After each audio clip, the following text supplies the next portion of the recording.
गावरुणीचे देवीरो बाबा गावरुणीचे देवीरो थारी धजा फरूके असीमान सवायो लागे देवीरो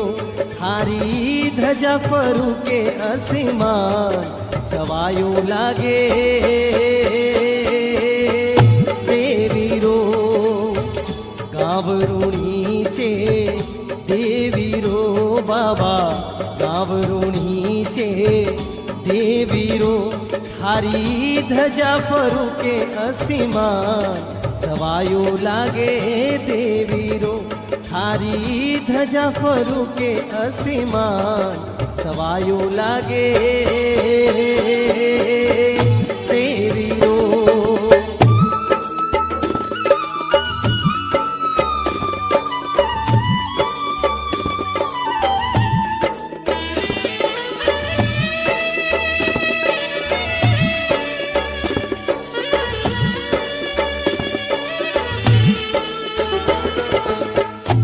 अजमल रे घरी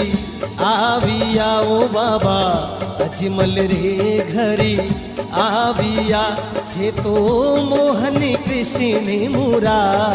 सवायो लागे देवीरो थे तो मोहन कृष्ण मुरा सवायो लागे